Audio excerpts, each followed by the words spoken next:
The Valny ship drifted through space, barely moving. Its once beautiful hull now showed deep scars and burns. Inside, the ship's systems blinked red warnings. Air leaked slowly from several sections. Power failed in others. Ambassador Nara stood at the command center, her tall form bent with worry. Her normally bright scales had dulled to a pale blue. With two of her 4 arms, she held her child close to her chest. With her other arms, she gripped the control panel for support as the ship shook. "Mother, are we going to die?" asked little Tavi, his voice small against the alarms. "No, my light. We have found a new path," Nara said, though fear gripped her heart. She had led the last 500 of her people across the stars, running from the Concord's warships. 3 star systems they had passed through, and 3 times they had been forced to flee. Now before them hung a blue-green planet, Earth, home of the humans, a species the Concord avoided. The Concord called humans unpredictable and dangerous. To the Valny, these words now sounded like hope. "Our scanners detect weapon systems," said Mero, Nara's chief pilot. "They have locked onto us." Nara closed her inner eyelids in a brief prayer. "Send the message we prepared." The message was simple. "We seek sanctuary. We are peaceful. We are dying." Minutes passed. The crew watched their screens, expecting the flash of weapons fire. Instead, a voice came through their speakers. "Unidentified vessel, this is United Earth Command. State your purpose." The voice sounded flat through the translator, but it wasn't hostile. Nara stepped forward. "I am Ambassador Nara of the Valny people. We ask for your help and protection. The Galactic Concord has driven us from our home. They hunt us because of what we are. We have nowhere else to go." More silence followed. Nara stroked her child's head, feeling his fear mix with her own. "Explain why you are hunted," came the human voice again. "We are empaths. We feel the emotions of others.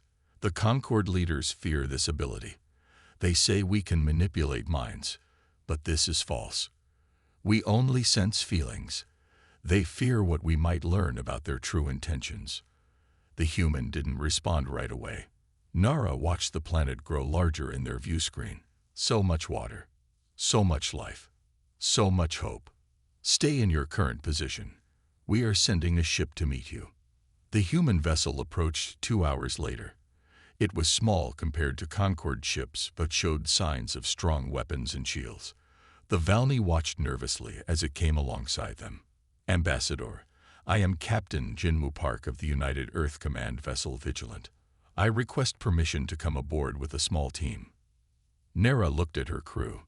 They were tired, scared, but they nodded. "We welcome you, Captain Park." The airlock connected the 2 ships with a dull thud. Nara stood waiting, her child now in the care of others. The inner door slid open. The humans looked strange to Valny eyes. Only 2 arms, no scales, covered in fabric except for their faces and hands. 5 of them entered, led by a man with dark hair and serious eyes. Captain Park stopped a few steps in, his eyes taking in the damaged corridor, the flickering lights, and finally, Nara herself. He didn't show fear when he saw her 4 arms or the scales that shimmered weakly across her skin. "Ambassador Nara?" he asked, giving a short bow. "Yes. Thank you for coming." She returned the gesture. "Your ship has taken heavy damage," Park said, looking at the exposed wiring and broken panels. "How many people do you have aboard?" 493. "We lost 7 in the last attack." Park's face showed nothing, but Nara felt his emotions spike. Sadness, anger, not at her, but for her people. "I need to see your ship and assess your situation. Then we will talk about what comes next." For the next hour, Park and his team walked through the Valny ship. They saw the crowded living quarters where families huddled together. They saw the empty food storage. They saw the damaged engines that had barely gotten them to Earth. In the medical bay, they found 30 injured Valny, including children. One of Park's team, a woman with medical symbols on her uniform, immediately began helping the Volney doctor. Finally, they returned to the command center. Park's face remained calm, but Nera felt his emotions clearly now. Determination. Resolve. Your people need immediate help, he said simply. We can provide it. Nera's inner eyelids fluttered in surprise. Just like that, the Concord has declared us a threat to all sentient life. Park's mouth formed a small smile. Earth is not part of the Concord. We make our own decisions. He paused. Why did they really turn on your people, Ambassador? Nera hesitated, then decided on complete honesty. The Concord Council learned we could sense when they lied during trade negotiations. We discovered their plans to slowly take control of smaller species' resources. When we tried to warn others, they labeled us dangerous. Park nodded as if this confirmed something. Humanity has stood alone for centuries, Ambassador. The Concord approached us once, offering membership. We declined when we saw how they treated their lesser members. They've avoided our space since then, calling us unpredictable and violent. He looked around at the damaged ship. Perhaps this is why we were meant to develop in isolation, so we could be here when you needed us. He touched a device on his wrist. Captain Park to Earth Command. The situation is as they described. The refugees need immediate medical help, and their ship can't sustain them much longer. The reply came quickly. Your assessment, Captain. Park looked directly at Nera. These people pose no threat to Earth.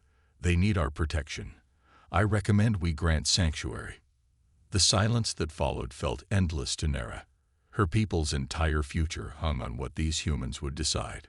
Finally, the voice from Earth spoke again, simple and clear. Bring them home. Tears formed in Nera's eyes. Across the ship, Volney, who had been listening, felt a wave of emotion they had nearly forgotten. Hope. Park stepped forward and offered his hand, a human gesture of agreement. We'll need to move your people to our ship. The Vigilant can take you to Earth while we arrange for proper housing. As Nera reached out with her upper right hand to meet his, she felt something else from the human captain. Not just determination or duty, but something deeper. Understanding. Recognition. One outcast species recognizing another. Thank you, she said simply, her hand meeting his. Welcome to Earth, Park replied. The wind carried the scent of salt and sea across the New Zealand compound. Rows of white buildings gleamed in the southern sun. Tall fences surrounded them, though they were meant to keep humans out rather than Volney in. Nera stood at the window of her new quarters, watching her people explore the grassy areas between buildings. Children with shimmering scales played in the sunshine, their forearms reaching up to catch falling leaves. After months in a cramped, dying ship, the open sky above them seemed like a miracle. A knock came at her door. Ambassador, the human team has arrived. Nera turned to see Miro, her pilot, and now assistant. Let them in. 5 humans entered. They wore plain clothes with small badges showing Earth's united emblem. The one in front, a shorter man with glasses and kind eyes, stepped forward. Ambassador Nera, I'm Dr. Hyun Kim. I lead the xenobiology team assigned to help your people adjust. He offered a bow in the style Volney recognized. Thank you for the shelter you've provided, Nera said, returning the gesture. Dr. Kim smiled. Let me introduce my colleagues. This is Dr. Minji, our medical expert. Dory, our language specialist. Taiho, our cultural liaison. And Jun, our environmental engineer. Each human nodded in turn. Nera felt their emotions clearly. Curiosity, excitement, a touch of nervousness, but no fear or disgust. This was new to her. Most species shielded themselves from Volney, fearing their thoughts would be read. You don't wear emotion blockers, Nera observed. Dr. Kim tilted his head. Should we? Captain Park's report indicated your abilities sense emotions, not thoughts. That's right, but most species don't trust that. They fear we see too much. Perhaps we should start by understanding exactly what you can sense, Dr. Kim suggested. Would you mind demonstrating? Nara hesitated, then nodded. Mero, please leave us for a moment. After her assistant left, Nara closed her eyes. Dr. Minji is worried about her child who is sick at home. Dr. Dory is excited about learning our language.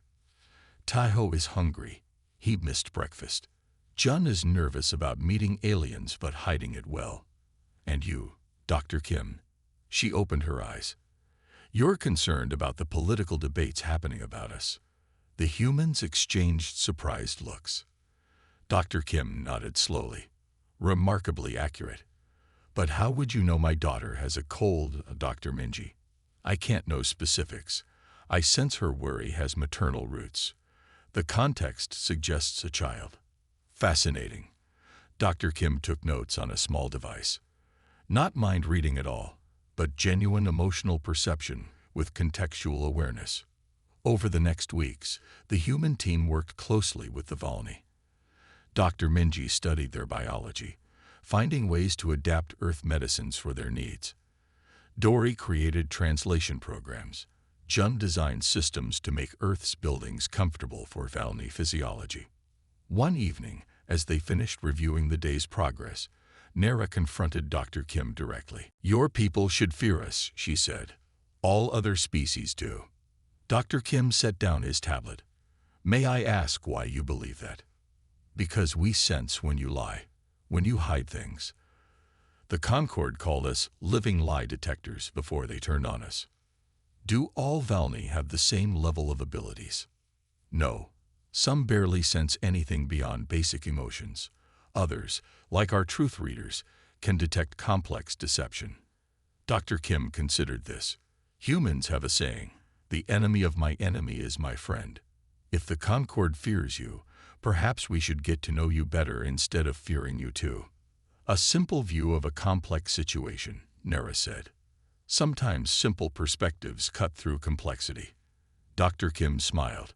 Humanity spent centuries divided by fear of differences. We nearly destroyed ourselves before learning better.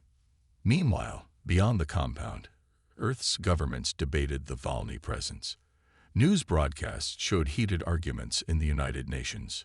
We cannot risk Earth's security for aliens who were expelled by a galactic government, declared one representative. We have a moral obligation to help refugees, argued another. Public opinion split similarly. Some humans protested outside the compound, holding signs that read Earth for Humans, and send them back. Others brought gifts and welcome messages. Inside the United Nations, Japan's ambassador spoke forcefully. New Zealand has graciously hosted these refugees temporarily, but a permanent solution must be found. The Tokyo summit will decide if Earth welcomes non-human immigrants or turns them away. The Tokyo summit brought together world leaders to discuss the Valni situation. Security was tight due to threats from anti-alien groups. Dr. Kim invited Nara to send 3 Valni representatives to observe the summit from a separate room. Your people won't participate directly, but you'll see how our process works. On the summit's second day, something unexpected happened. Lyra, one of the Valni observers with strong empathic abilities, suddenly grabbed Dr. Kim's arm. There's wrong feeling nearby. Strong hatred. Intent to harm. Her scales had darkened with stress. Dr. Kim looked concerned. Can you tell where? Lower in the building. 3 humans. Their emotions are terrible. Dr. Kim immediately contacted security. This might be nothing, but security found 3 maintenance workers in the basement with explosives and weapons. They had forged credentials and planned to attack during the main session when all world leaders would be present. The news spread quickly. Alien empaths save Tokyo summit, read headlines worldwide. Videos showed the Valni representatives helping security locate the terrorists. Public opinion shifted dramatically. Protests dwindled. Support grew. One popular news host expressed what many felt. These beings use their abilities to protect us, not harm us. What better neighbors could we ask for? In the United Nations, the vote was decisive. Earth would offer the Valni permanent asylum and begin the process of integrating them into human society. When Dr. Kim brought the news to the compound, celebrations erupted among the Valni. Children danced, their scales flashing brilliant colors. Adults embraced each other with all four arms. Nara found Dr. Kim watching the celebrations with a smile. "You saved us," she said simply. He shook his head. "You saved yourselves by being exactly who you are. Your people helped us when you didn't have to. We did what was right. And that showed humanity who you truly are." Dr. Kim looked out at the celebrating Valni. "The integration won't be easy. There will be challenges. But today, Earth didn't just find refugees to shelter." "What did you find?" Nora asked. "Allies," Dr. Kim said. "Perhaps even friends." That night, for the first time since leaving their homeworld, the Valni slept without posting guards. Under Earth's moon, they finally felt safe again. The morning sky over New Zealand was clear and blue when the alarms began. 6 months had passed since the Valni found refuge on Earth. In that time, they had begun to build new lives. Some worked alongside humans in research centers. Others taught their language and culture in schools. Valni children now played with human friends in specially built parks. Nara was meeting with the Human Integration Committee when Captain Park burst into the room. His face was tight with worry.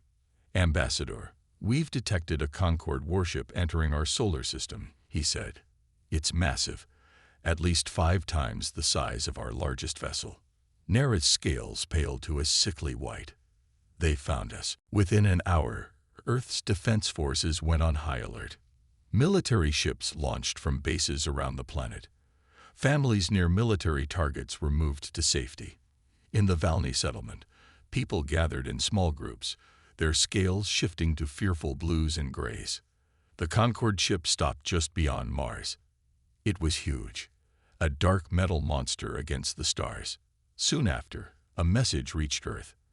"I am High Admiral Drex of the Galactic Concord Enforcement Fleet," said a cold voice through translators worldwide.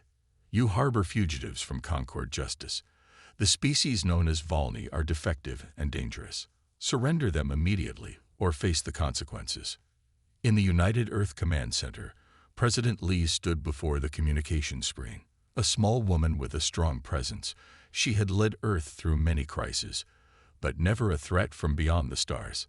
"High Admiral Drex, I am President Lee of United Earth. The Valni people came to us seeking asylum, which we granted under our laws. They have proven to be peaceful and valuable members of our society. Your primitive society has been deceived." Drex replied. His face appeared on screen, gray-skinned with ridge-like features and cold eyes. "The Valni use their mental abilities to manipulate emotions. They are a threat to proper order. We have seen no evidence of this in 6 months of close contact," President Lee said. "The Valni are under Earth's protection.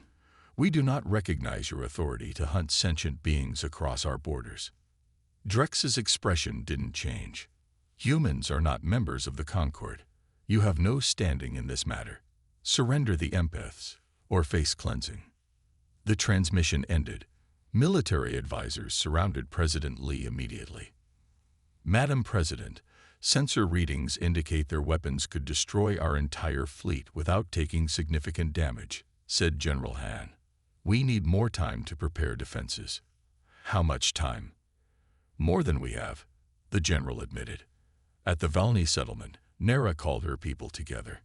"We cannot allow Earth to be harmed for our sake," she told them. "They have shown us kindness when no one else would. We must offer to leave." But Captain Park, who had come to respect the Valni deeply, refused to accept this solution. "Where would you go? They would hunt you down within days," he argued. "There must be another way." That evening, as Earth's leaders discussed desperate defense plans, a knock came at the command center door. A small, elderly woman entered, followed by 2 Valni engineers. "President Lee," Captain Park said, "this is Professor Suk Kang, head of our quantum communications array. She believes she has a solution." Professor Kang didn't waste time. The Valny empathic abilities work through a form of quantum entanglement in their neural pathways. My team has been studying this with their cooperation. We believe we can amplify and broadcast these patterns through our global communication network. What would that achieve? President Lee asked. One of the Valny engineers, Tela, stepped forward. If successful, it would allow all receiving species to feel what we feel, our fear, our suffering, our truth. The Concord leaders have hidden the reality of what they've done to us. Their own people don't know. Can this be done before they attack? General Han asked. We've been working on the theory for months. Professor Kang said, with emergency resources, we can implement it within 12 hours. President Lee looked at each face in the room, then nodded. Do it. For the next 12 hours, teams worked frantically. Earth's most powerful quantum computers were redirected to the project. Valny, with the strongest empathic abilities, volunteered to connect to the system, despite the pain it would cause them. Captain Park stood by Nara as she prepared to join the empathic broadcast. This will hurt you, he said, concern clear in his voice. Pain is temporary, she replied. Extinction is forever. As dawn broke the next day, High Admiral Drex sent a final warning. You have 1 hour to begin transferring the Valny to our custody, or we will open fire on your orbital defenses. President Lee didn't respond directly. Instead, she gave a simple order: activate the array. Around the world, Valny connected to specially designed interfaces. In the main broadcast center, Nara sat in a chair surrounded by humming equipment. She looked at Professor Kang and nodded. Broadcasting now, the professor said. Nara closed her eyes and opened her mind fully. She thought of her homeworld, destroyed by Concord weapons. She remembered the children who had died during their flight. She focused on the fear, the loss, the injustice, but also on the hope they had found on Earth, the truth of what the Concord had done. Aboard the Concord warship, chaos erupted. Crew members suddenly staggered, overwhelmed by foreign emotions. Many fell to their knees, experiencing the suffering of the people they had been ordered to capture or kill. What is happening? Drex demanded as his bridge crew clutched their heads. Some kind of attack, through the communication systems. An officer gasped. Emotions, I can feel them. Shut it down, Drex ordered. It's coming through all channels, sir, another officer said. I can feel their pain, what we did to them. On secondary Concord ships, the effect was even more dramatic. Captains and crew experienced not just the Valny emotions, but the truth behind the orders they had followed. Many were horrified. High Admiral, came a message from one of the escort ship captains. I cannot in good conscience participate in this action. The Valny are victims, not criminals. This is mutiny, Drex snarled. This is truth, replied the captain. One by one, most of Drex's fleet sent similar messages. They stood down, refusing to attack Earth or capture the Valny. Furious, Drex sent a message to Earth. This changes nothing. The Concord will not be manipulated by emotional tricks. President Lee stood tall as she replied. It changes everything, Admiral. Your own people now know the truth. This isn't about rules or authority. It's about justice. On Earth, the Valny disconnected from the array, exhausted but hopeful. Nara, nearly unconscious from the effort, felt Captain Park's hand on her shoulder. It worked, he told her. Most of their fleet has stood down. They're refusing orders to attack. She looked up at him, her eyes tired but bright. Truth is a powerful weapon. The most powerful, he agreed. Beyond Mars, the massive Concord warship turned slowly away from Earth. Without support from the rest of the fleet, even Drex couldn't risk an attack. As the ships disappeared into deep space, celebrations began across Earth. But President Lee remained cautious. This isn't over, she told her advisors. We've won a battle, not the war. The Concord will return. When they do, Captain Park said, they'll find us better prepared and standing together. The lights of 1,000 stars reflected off the polished black stone of the Illuvian Assembly Hall. Jinwoo Park stood before the gathered representatives, his human form looking small among the tall, willowy Illuvians. His dark blue diplomatic uniform contrasted with their flowing silver robes. 6 months ago, you felt the truth, Park began, his voice calm but strong. You experienced what the Valni experienced. Today, I ask you to act on that truth. Behind him stood Nara and 2 other Valni representatives. Their scales shimmered in subtle blue and gold patterns, a sign of hope mixed with nervousness. The Concord claims to represent galactic civilization, Park continued. Yet it hunts those who are different. Humanity spent centuries overcoming such prejudice. We offer an alternative, a relationship based on mutual respect rather than control. The head of the Illuvian Assembly, Elder Silith, leaned forward. Her long, delicate fingers formed the traditional gesture of consideration. Commander Park, while many of us were moved by the empathic broadcast, the Concord has maintained peace for over 500 cycles. Breaking with their authority would risk much. Park nodded. Peace built on fear is not true peace, Elder Silith. The Valni were peaceful. They were still destroyed. Nara stepped forward. With your permission, I would like to address the assembly. Elder Silith hesitated, then nodded. I sense your concern, Nara said simply. You fear Concord punishment if you help us. You also fear they might do to you what they did to us if you ever fall from favor. Both fears are reasonable. Murmurs spread through the hall. The Illuvians were not used to having their emotions named so directly. I also sense your shame, Nara continued gently. You did nothing when our world burned. Many of you knew the charges against us were false, yet you stayed silent. That shame honors you. It shows you know right from wrong. The murmurs grew louder. Some Illuvians stood in protest. Others bowed their heads. We do not ask you to fight our battles, Nara said, only to recognize our right to exist and to establish direct diplomatic ties with Earth and the Valni, independent of Concord control. Elder Silith's inner eyelids flickered, an Illuvian sign of deep thought. The risk is great, she said. So does the reward, Park replied. Earth offers free trade, cultural exchange, and defense cooperation. We ask only that you recognize truth, not convenience. 3 days later, the Illuvian Assembly voted. By a narrow margin, they agreed to establish direct relations with Earth and recognize the Valni as a sovereign species. Similar scenes played out across Concord space. Earth sent small diplomatic teams to every major species. Always they brought Valni representatives who could sense deception and speak truth directly. On the Tor homeworld, with its heavy gravity and dense atmosphere, Park and Nara met the Tor leadership circle. The stocky, 4-legged Tor were practical beings with little patience for politics. The Concord provides us with defense and trade, said Chief Crux. What does Earth offer that makes defiance worthwhile? Technology exchange, Park said. Humans develop differently than Concord species. We have innovations they lack. And freedom to negotiate your own trade terms, added Nara. I sense you resent paying tribute to the Concord for protection you rarely need. Chief Crux snorted, a sign of Tor amusement. You do cut through the soil to the stone, don't you, Empath?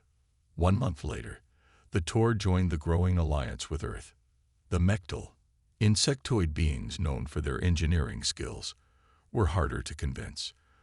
Their hive-based society valued order above all. The Concord provides structure, said the Mechtal Queen's voice. Disruption threatens all. Nara, sensing the deeper currents beneath the words, took a risk. Your people value creation above all else. The Concord limits what you may build and where you may sell it. I sense your frustration at these limits. The Queen's voice vibrated her wing casings, a sign of surprise. You perceive much, Empath. Within 2 cycles of their son, the Mechtal too had broken ranks with the Concord. Back on Earth, President Lee received the news with cautious optimism. 3 species have aligned with us. but the Concord controls 27.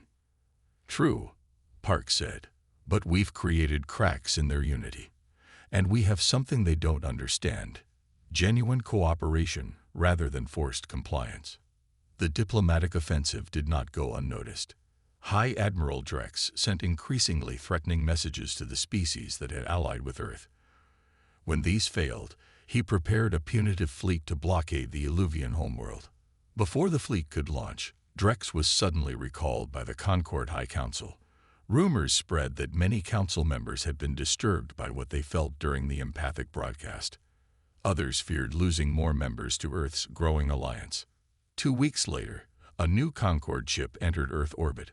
Unlike Drex's massive warship, this was a sleek diplomatic vessel. Its commander, Commissioner Vex, requested a face-to-face meeting. In the neutral location of Earth's moon base, human and Valny representatives waited in the conference room. President Lee sat at the head of the table, with Park and Nara at her sides.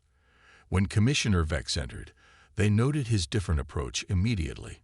Where Drex had worn battle armor, Vex wore formal diplomatic robes. President Lee, Ambassador Nara, Vex began, "I bring greetings from the Concord High Council." "We receive them with interest," President Lee said carefully. "The Council has reviewed recent events," Vex continued. "In light of new information, the Concord acknowledges missteps regarding the Valny situation." Nara's scales flashed briefly with surprise. She focused her empathic senses on Vex and felt something unexpected: genuine regret mixed with political calculation. "Missteps," Nara repeated. "An interesting word for the destruction of our homeworld and the deaths of millions." Vex lowered his eyes. "Words cannot undo what was done. I am authorized to negotiate a new arrangement between the Concord, Earth, and the Valny." "What arrangement?" Park asked. "The Concord is prepared to grant the Valny protected status and recognize Earth's right to host them. In return, we ask that you cease your diplomatic campaign among Concord members." President Lee's expression remained neutral. "And what assurances do we have that the Concord won't change its mind again?" "We offer a formal treaty," Vex said, "and observer status for Earth and Concord affairs, something never before granted to a non-member." The negotiations lasted 7 days. Nara served as Earth's secret advantage, sensing when Vex was being truthful and when he tried to deceive. On the final day, Nara addressed Commissioner Vex directly. "We do not seek vengeance for what was done to us," she told him. "Only recognition of our right to exist and guarantees it will never happen again." "The Concord gives these guarantees," Vex said. Nara sensed his sincerity. The resulting Treaty of Luna established new realities. The Valny gained protected status. Earth received observer status in Concord affairs. Most importantly, a principle was established that member species could maintain independent relations with non-Concord worlds. As they signed the treaty, Park leaned close to Nara. "Is this victory?" he asked quietly. Nara looked at Commissioner Vex, sensing the complex emotions beneath his formal expression: respect, worry, calculation. "It's a beginning," she replied. "The Concord will never be the same. Neither will Earth. Neither will we." "To beginnings, then," Park said. "And to truth," Nara added.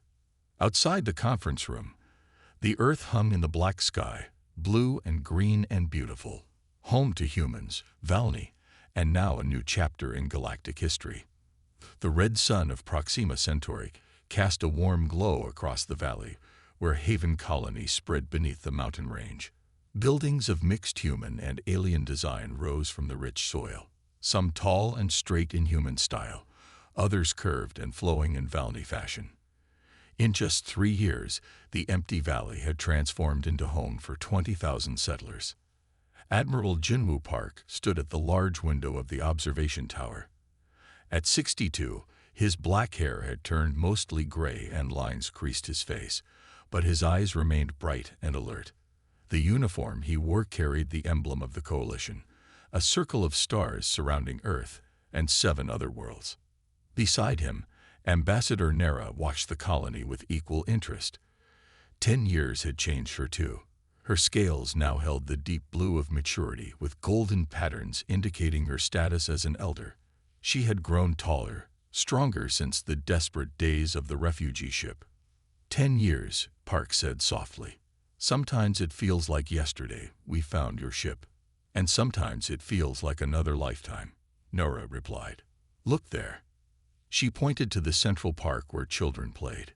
Human children with brown, black, and blonde hair ran alongside Valny children with shimmering scales. They played a game using all the Valny children's 4 arms and the humans too, a new game created for their unique bodies. Did you ever imagine this? Park asked. When you were fleeing, did you think your people would not just survive but thrive? Nera's scales rippled with emotion. Never. We hoped only to live, to find some corner where we would not be hunted. Below them, the view screen showed more of the colony. Beyond the human and Valny homes, another section housed the tall, willowy Eluvians. Their crystal-like buildings caught the sunlight. Further along, the sturdy, low homes of the Tor stood near the mines where they worked. The air was busy with the buzzing wings of mechtal workers, their specialized construction skills helping build the colony faster than either humans or Valny could alone. 7 species now, Park said. 7 who left the Concord to join us. 8 counting the Dren who arrived last month, Nara corrected. They've asked to establish a settlement near the Western Ocean. Park nodded. The Council approved their request yesterday. The council he mentioned was the Coalition Council, the governing body of the Earth-led alliance that now controlled nearly a third of known space. Each species had equal representation, a stark contrast to the Concord's hierarchical system. The Concord called yesterday, Park said. Commissioner Vex wants to discuss expanding trade agreements. Nera's scales flickered briefly. He means he wants to spy on our new propulsion technology. Park laughed. No doubt.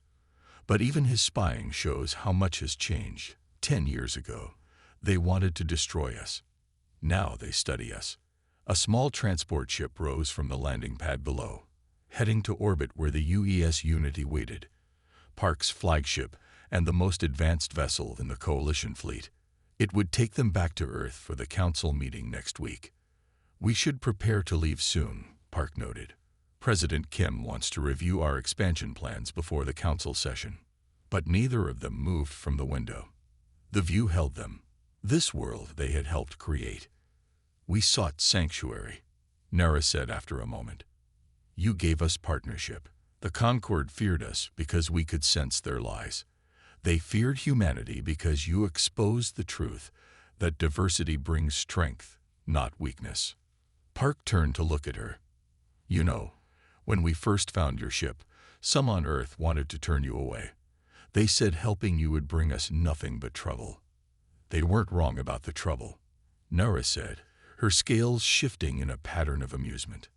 No, but they were wrong about everything else. Park gestured to the colony below. Look what we've built together. The Concord built an empire through force and fear. We're building something better. A family, Nora said. A future, Park replied. Their conversation was interrupted by a soft chime. The door opened, and a young human woman entered with a Valny child. Sorry to interrupt, Admiral.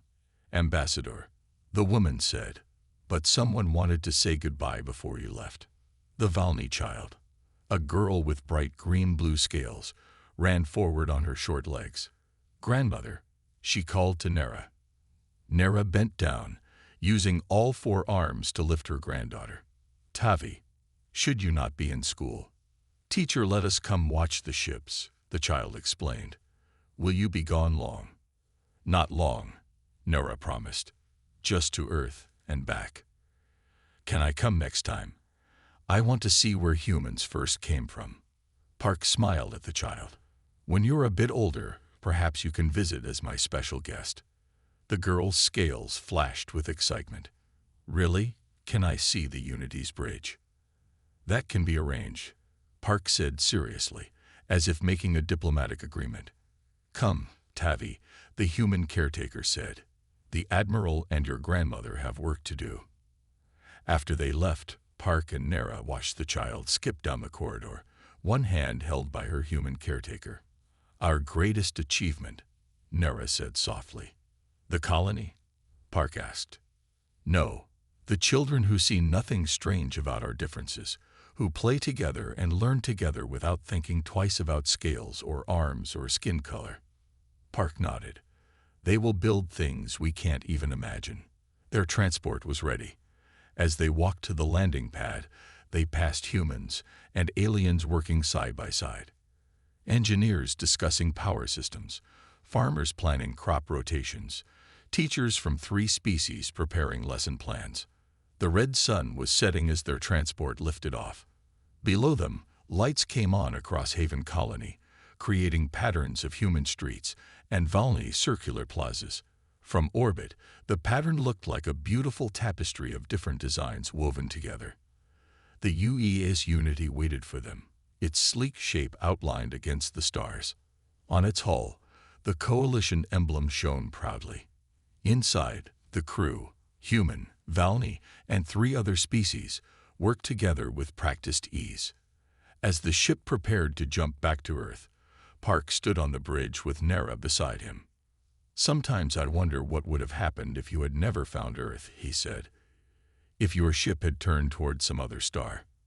"I do not need to wonder," Nara replied. "My people would have died. Your people would have remained alone. And now neither of us is alone," Park said. "And we never will be again." The stars stretched and blurred as the Unity jumped to faster than light speed, carrying them back to Earth, the planet that had become home not just to humanity, but to all those who believed in a future built on respect rather than fear. Behind them, Haven Colony continued to grow on the new world, one of many such colonies forming across Coalition space, each one a testament to what outcasts could achieve when they stood together.